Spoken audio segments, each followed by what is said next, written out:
주님 다시 오실 때까지 나는 이 길을 가리라.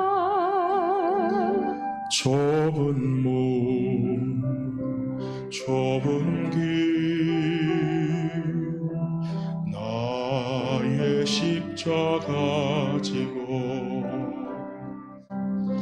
나의 가늘이 길 끝에서 나는 주님을 보리라.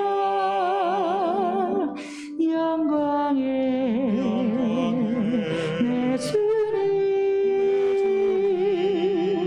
나를 맞아주시리.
하나님께 영광의 박수를 올려드립니다.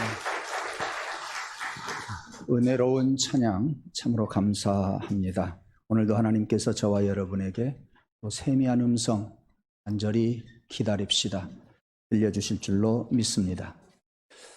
30세 아직 안 된 사람들은 아마 이 노래를 잘 모른다고 그래요. 그 노래는 박두진 작사, 김동진 작곡한 6.25 노래입니다. 여기서 노래 부르기는 그렇고요. 가사를 한번 읽어드리겠습니다.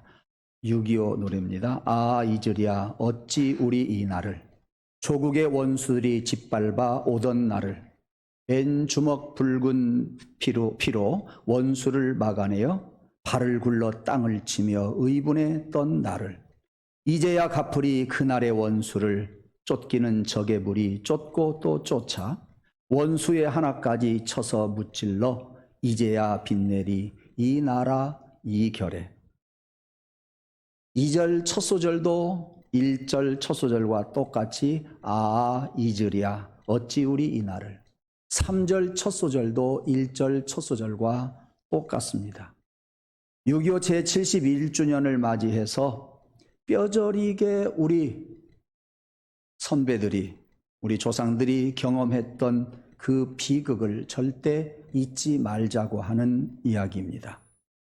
북한은 평화스럽게 지내고 있는 남한을 침공을 해서 수백만 명의 목숨을 잃게 했습니다.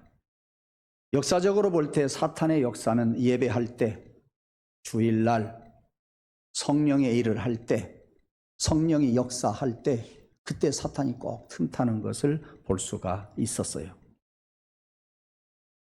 6.25 전쟁도 발발하던 1950년 6월 25일 주일날이었습니다.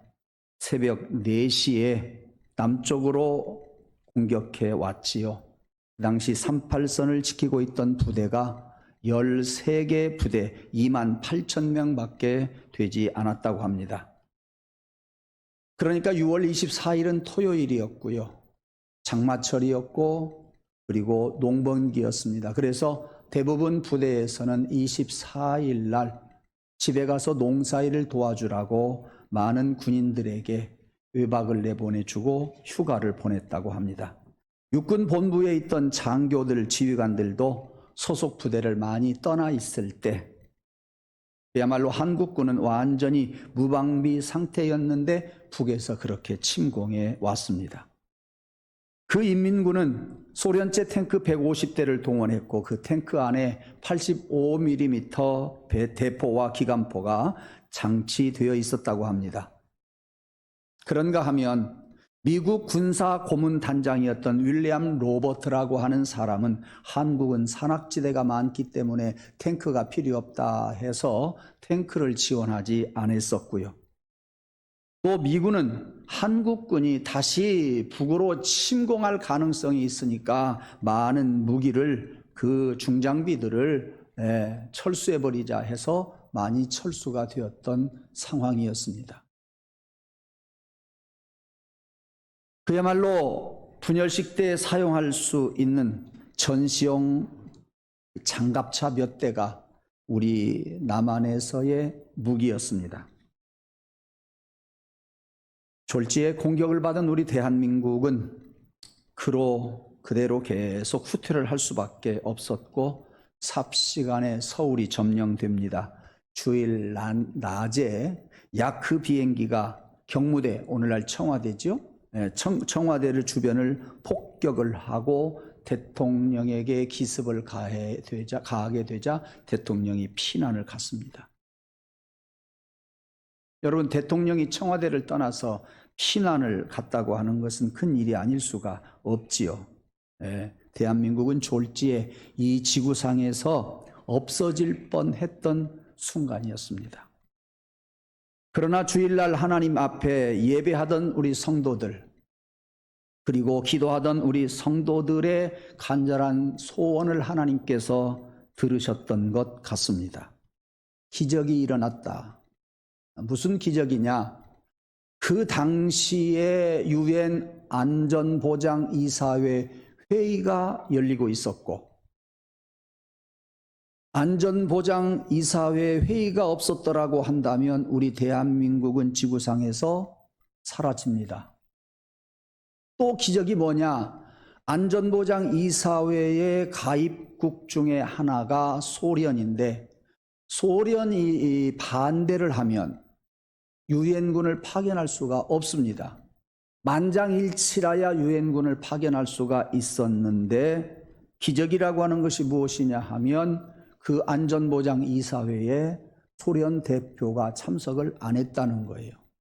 참석을 했으면 부결됩니다.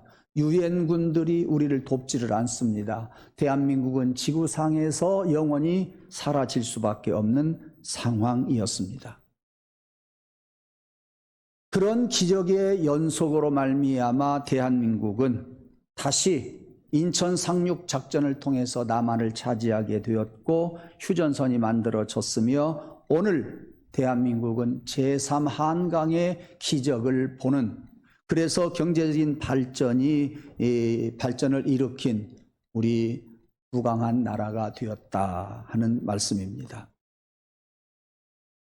로버트 술러 목사님은 말했습니다. 깊은 상처가 없이 위대한 인물이 되는 것을 나는 보지를 못했다 그랬습니다. 우리는 이 비극의 상처를 절대 잊어서는 안 됩니다. 아, 잊으랴 어찌 우리 이날을. 근데 요새는 잘 안 나오는 것 같아요. 텔레비도. 왜 그러는가 잘 안 나와요. 네. 이렇게 우리는 6.25 상처를 교훈하면서 위대한 나라, 위대한 민족을 일으켜 나가야 하겠다 하는 말씀을 먼저 드립니다. 이스라엘 민족도 대한민국 못지않게 외적의 침입을 참 많이 받은 나라예요. 그야말로 어려운 비극과 시련 속에서 살아온 한많은 나라가 이스라엘 사람들이에요. 그럼에도 불구하고 그들은 하나님께서 깨우쳐 주셔서 그 나라를 지켰고 그 하나님께서 깨우쳐 주신 것을 교훈 삼아서 꿋꿋이 독립을 지금 지켜오고 있습니다. 그 단적인 면을 하나 예를 들자고 한다면 느헤미야를 통해서 우리가 볼 수 있습니다. 느헤미야라고 하는 사람, 그는 바벨론에서 포로 생활하던 어머니 아버지 밑에서 태어났습니다. 어머니 아버지가 이스라엘에서 바벨론으로 끌려갔고 그 땅에 살면서 태어난 아기가 바로 그 땅에서 부모가 살면서 낳은 아기가 느헤미야예요. 그러니까 느헤미야는 예루살렘을 모르는 사람, 자기 아버지 고국 유다를 모르는 사람, 예루살렘 성전을 한 번도 보지 않았던 그러한 사람입니다. 파사왕 고레스가 바벨론을 점령하고 난 다음에 바벨론 땅에 와서 보니까 이스라엘 사람들이 종살이를 하고 있거든요. 포로 생활을 하고 있거든요. 왜 그런지는 모르지만 파사왕 고레스는 포로 생활하고 있는 이스라엘 사람들을 고국으로 돌아가도 좋다고 하는 칙령을 내립니다. 너희들의 가는 길이 험하기 때문에 우리가 군사를 동원해서 가는 길을 지켜주겠다고까지 이야기를 하지만 이스라엘 사람들은 그것은 거절하고 그들은 1차 포로 생활하던 사람들이 1차 귀환을 하게 됩니다. 그리고 10년 후에 2차 귀환을 하게 됩니다. 그때 지도자들이 여러분이 잘 알고 계시는 수르바벨과 예수아와 학개와 스가랴 같은 선지자들입니다. 그 후 8, 90년이 지난 뒤에 바벨론의 왕 아닥사스다 왕이 또다시 이스라엘 사람들 고국으로 돌아가도 좋다고 허락을 합니다. 그때 느헤미야라고 하는 이 사람이 아버지와 함께 갔는지 어머니와 함께 갔는지 떠났는지는 모르겠습니다만은 하여튼 느헤미야는 그때 고국으로 돌아와서 성벽을 쌓고 성문을 만드는 그러한 사역을 하게 되었습니다. 느헤미야라고 하는 사람은 바벨론에서 살면서 거룩한 직분을 가진 제사장 아니었습니다. 선지자도 아니었습니다. 레위 지파도 아니었습니다. 그야말로 그는 평신도였습니다마는 그는 고위 관직이었어요. 오늘날 고위층에 있는 공무원이었다. 바벨론에서 태어난 포로의 자식인데도 아닥사스다 왕 곁에서 항상 있었던 사람이에요. 왜 그랬을까요? 술관원이었어요. 술관원이라고 하는 말은 왕이 먹는 음식 앞에서 먹어도 되는지 안 되는지 그 음식을 점검하는 사람이기 때문에 왕 곁에서 항상 같이 있을 수 있었고 그의 말 한마디가 많은 신하들에게 큰 영향을 줄 수 있는 위치에 있었던 사람입니다. 그러나 느헤미야는 자기 개인적인 이익이나 자기가 지금 위치에 있는 좋은 자리보다도 하나님을 섬기기 위해서 살았던 하나님의 사람이었습니다. 저는 이해는 잘 안 갑니다. 그러나 분명한 것은 하나님이 역사하셨다는 사실이에요. 바벨론에서 포로의 자식으로 태어난 사람이 무슨 예루살렘을 그리워하고 자기 아버지 고국을 가고 싶어하고 아닥사스다 왕 곁에 있으면서도 그 자리보다도 개인적인 이득보다도 하나님의 사람으로서 일을 할 수가 있었겠느냐 이해는 가지 않지만 하나님이 그를 그렇게 들어 쓰신 것은 사실입니다. 느헤미야는 고국이 소식이 무척 그리웠어요. 한 번은 고국에서 온 몇 사람이 바벨론으로 왔다고 하는 소식을 듣고 그를 부릅니다. 그때 온 사람이 누구냐면 하나니라고 하는 사람인데, 하나니에게 고국의 소식을 이렇게 듣지요. 이스라엘 백성들이 이방인들 보는 앞에서 능욕을 당하면서 살고 있습니다. 성벽이 무너졌고 그리고 성문은 다 불에 타버리고 말았습니다. 이런 보고를 들었던 느헤미야가 마음이 몹시 아팠습니다. 가슴이 아파서 울면서 수일 동안 금식을 하며 기도했습니다. 그는 왕궁에 고위직에 앉아서 안락한 생활을 하기로 하면 더 이상 바랄 것이 없습니다. 그런데 사실 동족의 어려움을 자기의 일처럼 느끼면서 그 왕 곁에서 하루하루를 슬피 울면서 보낸 사람이지요. 인간적으로 생각해 보면, 그래, 이스라엘 사람들, 예루살렘에 사는 사람들, 그것은 그 사람들의 사정이지 내가 알 게 뭐야, 이런 생각할 수 있습니다. 그 사람들은 여기서 멀리 떨어져 있는데 내가 어떻게 무슨 수단으로 도울 수 있겠어? 그렇게만 생각하면 끝이 납니다. 좀 더 생각해 볼까? 이건 제 생각이에요. 다음에 예루살렘에 간다는 사람이 있으면 옷가지나 보내고 돈이나 좀 보낼게. 아니면 내가 갈 수 있는 기회가 있다고 한다면 그때 돈 좀 가지고 가고 옷가지들 가지고 가고 먹을 것 좀 가지고 가서 그들을 도와주면 되지, 이런 정도였을 것입니다. 우리가 여기에서 주목해야 할 것은 뭐냐? 느헤미야는 그 아버지의 고국인 유다와 수도 예루살렘의 큰 환란을 900km 떨어져 있는 먼 그 나라의 이야기로 듣지 않았다는 사실이에요. 그 말씀을 들었을 때, 아니 그 말씀을 듣기 전부터 느헤미야의 가슴은 아마 울렁거렸던 것 같아요. 하나님의 소식을 듣고서 그때부터 가슴이 또 아팠어요. 마치 자기 자신에게 닥쳐온 환란과 같이 느헤미야는 생각을 하고 있었습니다. 그래서 끝내 그는 기도하지 아니할 수가 없었고 기도를 했습니다. 예루살렘 성벽을 재건하는 일, 그 헌신을 내가 감당하리라 작정을 하고 하나님 앞에 그 은혜를 구하게 됩니다. 오늘 본문 앞에 느헤미야 1장 3절로부터 7절까지 보면 그의 마음이 그려져 있습니다. 예루살렘 성벽이 무너지고 무시를 당하고 슬픔을 당하는 그 모든 일이 남의 일이 아닌 자기 일처럼 생각하고 느끼는 것이었다, 그 말이에요. 이것이 느헤미야의 신앙입니다. 여러분 가만히 한번 생각해 보십시오. 그것을 오늘날 우리들이 신앙생활하는 이 현장으로 크로즈업 한번 시켜보겠습니다. 누가 성전을 사수하고 누가 성전을 건축하고 누가 성전에서 사역을 하는 사람이겠습니까? 성전은 내가 하나님을 만나는 곳이라고 생각하고 이곳에서 정말 예배하는 것을 기쁘게 생각하는 사람이 성전 건축도 헌금도 하고요. 그런 사람이 이 사역을 감당하게 될 줄로 저는 믿어요. 예. 내 일이 아니라 하나님의 일이기 때문에 내 사정은 뒤로 하고 개인의 일은 뒤로 하고 우리들의 사업은 뒤로 하고 하나님의 사역을 먼저 하는 것 아니겠느냐, 그 말이에요. 하나님의 나라가 확장해 가기 위해서 하나님의 사역을 그는 더 크게 생각하기 때문에 하나님의 사역을 하는 거예요. 하나님의 사역이 더 중요하기 때문에 하나님의 사역을 하는 거예요. 앞서서 사역하고 신앙생활하는, 기도생활하는 그 사람들의 마음을 여러분들이 볼 수 있기를 원합니다.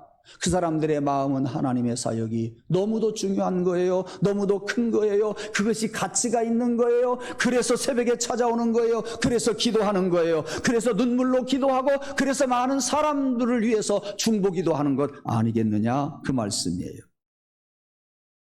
이 사역을 남의 일이라고 생각하지 않고 자신의 사역과 그리고 자신이 꼭 해야 할 일이라고 생각하기 때문에 자기 돈을 들여서까지 사역을 감당하고 있는 것입니다. 사랑하는 성도 여러분, 여러분들도 느헤미야처럼 아버지의 고국이지만 하나님이 우리의 마음속에 감동 감화시켜 주셔서 느헤미야처럼 다른 사람을 보고 내일과 같이 볼 수 있기를 원합니다.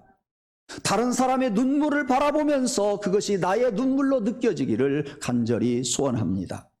성전을 세워가는 일, 성도를 세워가는 일이 하나님께서 내게 주신 소중한 일이라고 하는 것을 마음속에 품고 살아갈 수 있도록 여러분들이 성도를 유심히 보세요. 여러분들이 성령의 감동과 성령의 역사하시는 것을 볼 수 있기를 원해요. 그래서 많은 사람들을 바라보면서 여러분들이 중보할 수 있는 성도가 되기를 주님의 이름으로 축원합니다. 그것을 하나님께서 내게 맡겨주신 사역이라고 믿으십시오. 나에게 유익이 될 줄로 믿습니다. 중보 기도해 줌으로 말미암아 그에게 복이 될 줄로 믿습니다. 나 한 사람을 통해서 많은 사람들이 은혜를 받게 되고 우리 성도들이 더불어서 은혜 받으면 우리 교회는 또 큰 부흥의 역사가 일어나게 될 줄로 믿습니다.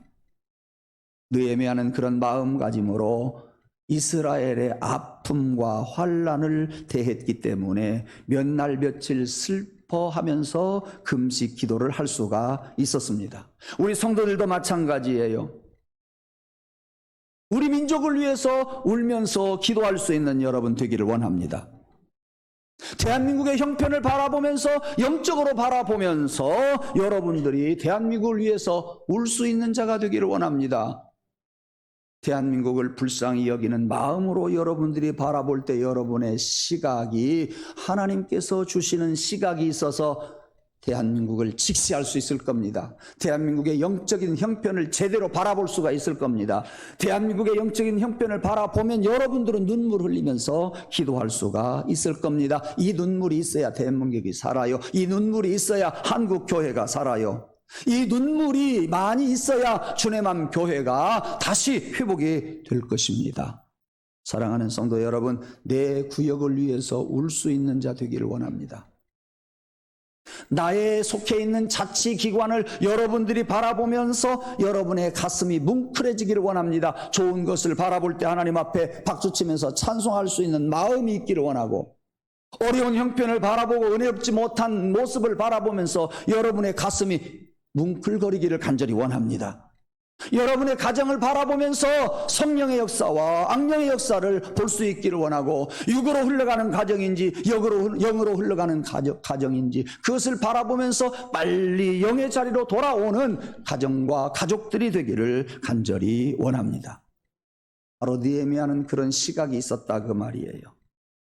오늘 읽은 말씀 가운데 또 놀라운 것이 있습니다. 그것은 느헤미야는 이스라엘의 범죄를 갖다가 자기의 범죄로 또 느끼고 있다고 하는 거예요. 오늘 본문 6절에 보면 이제 종이 이스라엘 자손을 위하여 주야로 기도하오며, 바벨론에 있는 느헤미야가 900km 떨어져 있는 아버지의 고국을 바라보면서 이스라엘 자손을 위해서 주야로 기도한다. 우리 이스라엘 자손이 주께 범죄한 죄들을 내가 여기에서 지금 자복합니다. 과거에 저질렀던 아버지 고국 사람들이 저질렀던 그 죄악을 내가 지금 여기에서 자복합니다. 주는 귀를 기울이시며 눈을 여셔서 종의 기도를 들으시옵소서. 네. 내가 이스라엘 자손을 위해서 주야로 기도하고 있고 우리 아버지의 고국 사람들이 저지른 죄악을 내가 자복하고 있으니 귀를 기울이시고 눈을 여셔서 종의 기도를 들으시고 보시옵소서. 나와 내 아버지의 집이 범죄하였나이다 그랬습니다. 앞서 말했듯이 느헤미야는 평신도입니다. 일반 성도임에도 불구하고 바벨론에서 태어난 그가, 예루살렘을 보지도 못했던 그가 아버지의 나라인 이 유다를 향해서 그는 그럼에도 불구하고 하나님 앞에 기도를 한 거예요. 그런 환난을 보면서 그는 이런 생각도 할 수 있을 거예요. 도대체 리더자가 누구였는데, 도대체 어떤 선지자가 있었는데, 도대체 지도자가 누구고, 도대체 목회자가 누구였는데 오늘날 이러한 이 모양으로 만들어 놨을까 하고 불평을 토로할 수 있었을 겁니다. 그러나 그는 지도자의 문제 이런 것을 치부하지 않았습니다. 상관하지를 않았습니다. 평신도였지만 자기의 죄로 여겼다는 거예요. 저것은 분명히 지도자의 죄다, 선지자들의 죄다, 얼마든지 그렇게 이야기할 수 있는 상황임에도 불구하고 그들을 탓하지 않고 내 죄로소이다 라고 느헤미야는 고백을 하고 자복을 하고 통회를 하고 있습니다. 좋은 일에는요, 다 자기가 이렇게 해서 이렇게 되었다고들 자랑하고 싶어 하는 것이 우리 사람의 본성인 것 같아요. 그런데 느헤미야는 이스라엘의 큰 범죄가 다 자기의 죄 때문이라고 말하고 있어요. 네. 지금 우리 한국 교회가 위기라고 생각을 하지요.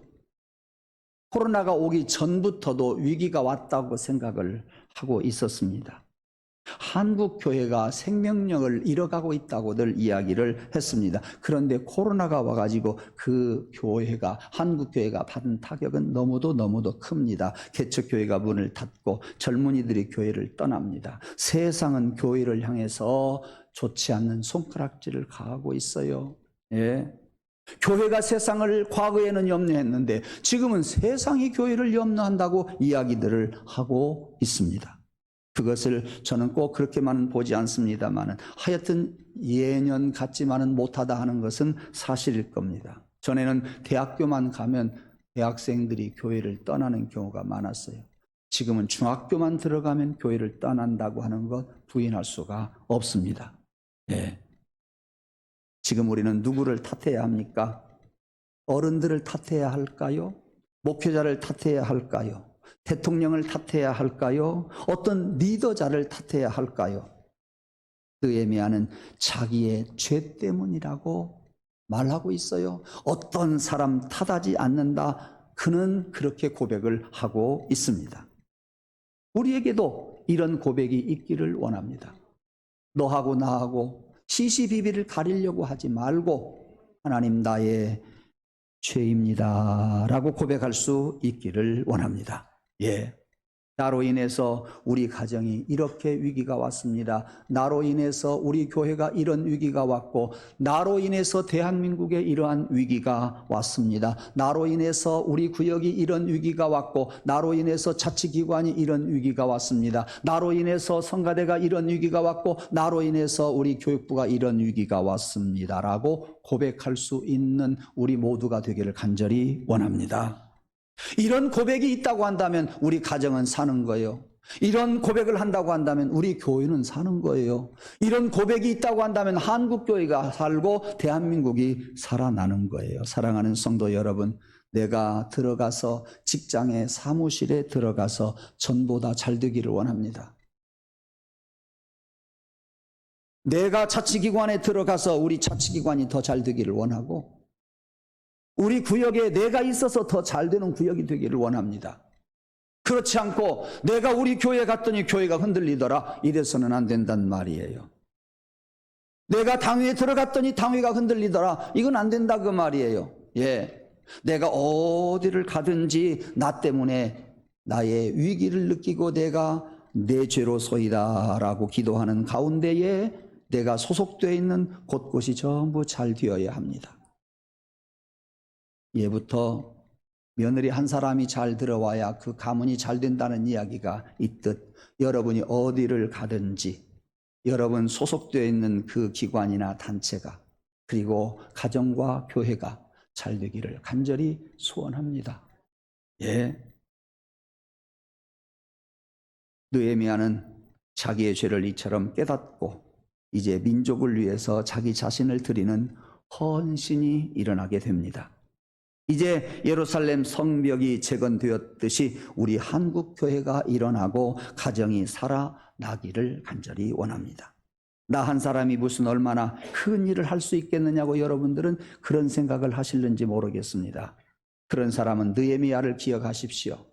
그런 사람은 아담 한 사람으로 인해서 우리에게 죄악이 들어왔듯 예수 그리스도 한 분으로 인해서 우리가 의인이 되었듯 나 한 사람으로 인해서 많은 사람들에게 도움이 될 수 있는 우리 모두가 되기를 간절히 원합니다. 예수님 한 분으로 모든 인류가 구원을 받았습니다. 그러므로 성령님께 기도하면 나 한 사람의 역사를 통해서, 난 사람을 통해서 성령께서 많은 역사를 이루어 갈 줄로 믿습니다. 나 혼자 기도하지만 하늘 보좌가 움직여질 겁니다. 나 혼자 기도하지만 하늘 보좌가 움직이기 때문에, 하늘 보좌가 움직이고 성령이 역사하시면 나 한 사람의 기도가 많은 사람에게 영향을 주고 이 세상의 많은 지역에 영향을 주게 될 것입니다. 그래서 하나님의 역사가 일어나게 되는 거예요. 나 한 사람이라고 말하지 말고 기도하면 하나님께서 여러분 한 사람을 통해서 큰 일을 이루어 가실 줄로 믿습니다. 결론을 맺겠습니다. 6.25 비극 속의 신앙의 교훈을 정리해서 말씀을 드리겠습니다. 그것은 인간의 극한 상황 속에서는 하나님의 기회가 찾아온다고 하는 이야기입니다. 6.25와 같은 극한 상황에 처해 있을 때에 하나님께서 안보리를 주관하시고, 하나님께서 소련의 대표자를 안 보내시고, 하나님께서 안보리에서 만장일치로 가결하게 해주셔서 인천 상륙작전을 3개월 만에 9월 15일 날 펼치게 되었고, 인천 상륙작전이 성공하게 되어서 남한을 다시 되찾게 되었습니다. 이와 같이 극한 상황에서는 하나님이 역사하신다 하는 교훈을 여러분이 꼭 찾으시기를 바랍니다. 막다른 골목에 이를 때에 하나님이 나와 함께 계시는 것을 여러분들이 꼭 기억하시기를 바랍니다. 우리는 6.25 동란을 통해서 신앙의 눈을 여시기를 원합니다. 기적이 일어난 것을 저는 서두에 말씀을 드렸는데 그 신앙의 눈이 뜨이기를 원합니다. 하나님이 분명 우리와 함께 계시는 것을 우리는 6.25 동란을 통해서 체험을 했습니다.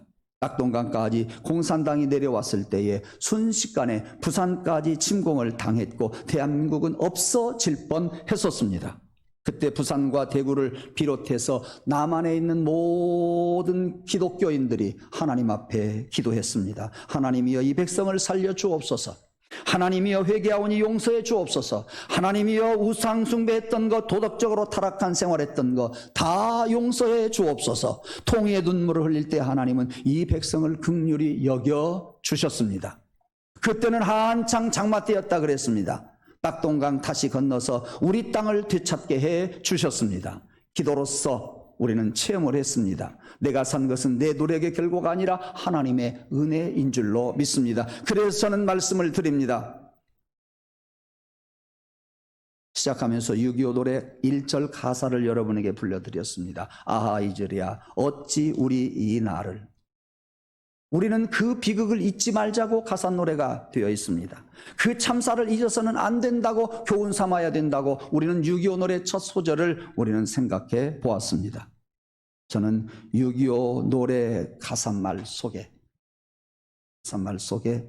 잊어서는 안 될 것이 또 있다고 생각을 합니다. 6.25 노래 가사말은 참사와 비극을 잊지 말자고 하는 말로 국한이 되어 있지만 우리 성도들은 6.25 가사말 속에 하나 넣고 싶은 것이 있다 그거예요. 그것은 하나님의 은혜를 잊어버리지 말자. 비극과 참사도 잊지 말아야 되고 하나님의 은혜도 잊지 말자. 비극과 참사를 잊어버리는 것, 그것은 잊어도 됩니다. 그러나 하나님의 은혜는 절대 잊어서는 안 됩니다. 6.25의 역사적인 교훈, 하나님의 은혜를 우리가 꽉 붙들고 살아가자. 하나님의 은혜를 잊지 말자. 기억합시다. 그것을 기적이라고 말하지 말고 우리는 하나님의 은혜라고 감사하면서 살아가는 우리 성도들 되기를 주님의 이름으로 축원합니다. 기도하겠습니다. 하나님